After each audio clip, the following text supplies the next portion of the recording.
You know, we're gonna do this again because the first time I tried to record this, the camera fell and my phone almost cracked, but it didn't. Hello, it's Skylar. I didn't think I'd be making YouTube videos again, but you know, here we are. I was inspired, long story short.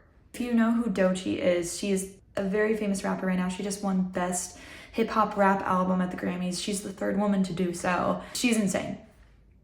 And she has all these YouTube videos of before she was famous and just her whole journey. And one series that she did in particular was on the book, The Artist's Way by Julia Cameron.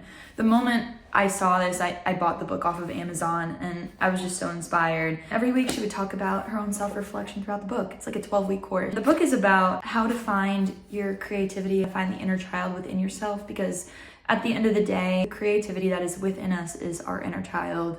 I don't know, I love that concept. I love books that are just about diving deep into who you are, how to get to where you're going, and yeah. So I thought, you know what, if she did it, I'm gonna do it too. So far, I really like it. And throughout the week, it teaches you something different within the book, but every day you're supposed to do these little assignments. And one of them is called the morning pages. And it's basically like 3 pages of you just like writing down stuff. Anything. It could literally just be like blah, blah, blah.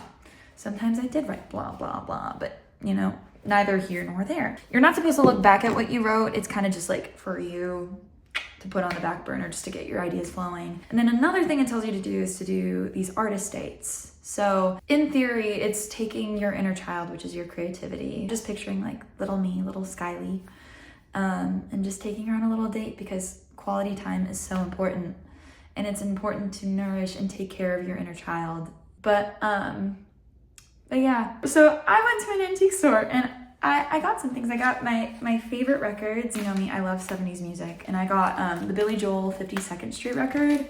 This is a solid album. Okay, this is probably my favorite Billy Joel album, if not my favorite album of all time. There's some really popular ones like Big Shot, My Life, Honesty. But if I'm gonna be so honest, my favorite songs are the deep cuts off of here. I love Rosalinda's Eyes, and I love this song called Until the Night. I used to play it all the time in the kitchen as a child, and I used to just like spin around. Good memories. I also got Billy Joel the Stranger, and I also got the Hooters. And when I checked out, the lady at the cash register, she literally looks me up and down. She's like, the Hooters? I'm like, yeah, the Hooters, the band that's based off of, the band that is from Philadelphia. They are based in Philadelphia. Yes, the Hooters. This whole theme this week was about identity and like feeling safe within creativity and in creating art. It made you reflect on past childhood memories that maybe made you scared or encouraged to create in the first place. The real thing is that all of us are artists and we have the ability to create art, but maybe there was something along the way that hindered us or discouraged us. So what were those things? What were things that inspired us? Yeah, pretty much all that. So the first question, hold on, I wrote these down, was write 3 old enemies in your creativity. And the first one, I think for public reasons, I'm not going to mention his name, but he was a past musical teacher from my childhood growing up. He was just very toxic, and that wasn't fun. I'm pretty sure he's like public information. He's going to jail, so if that's any consolation. One that I wrote was past relationships, past exes, past flings. And I want to preface that these people, to be clear, they never did any harm. I like to say I have good taste, but that is, more the fact that after things were said and done with these people, I would often think like, oh my gosh, if I were to like post this song, like what would they think? Are they gonna think it's cringe, or are they gonna think it's about them even if it's not about them and then they think it's cringe? But the thing is that these people don't do that. This is just a construct in my own head. Like this is something in my head trying to protect me, but in a way just, it's not for the better. Really all it is just you just scaring the shit out of yourself to make yourself not go for it.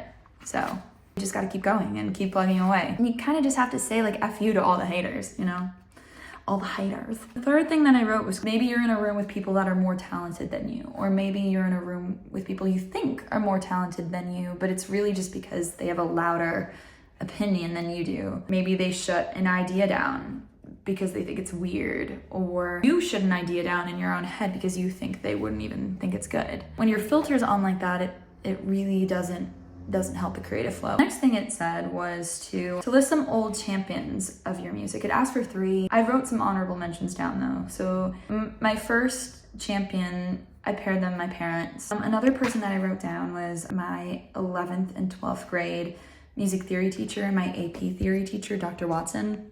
If you're saying this, hi Dr. Watson, I hope you're doing well. Another person I wrote was Elizabeth Smith. She was my theater teacher and my senior year English teacher. She had this spiel about being a blue bottle and wanting to become a red bottle. But the thing is that because you're blue, it's impossible to turn yourself red. But you forget the fact that blue is just as beautiful. You yourself have these own gifts and these own colors, and just because you might think someone is more talented or better, you have so much to bring to this world.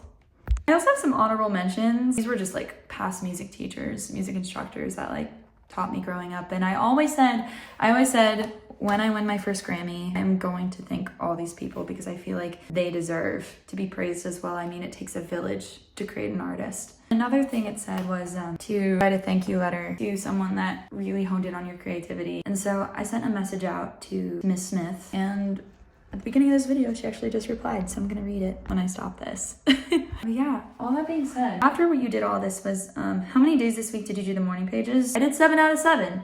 That was really hard because I am not a morning person. But you know, we did it. We did it even if I was rushing.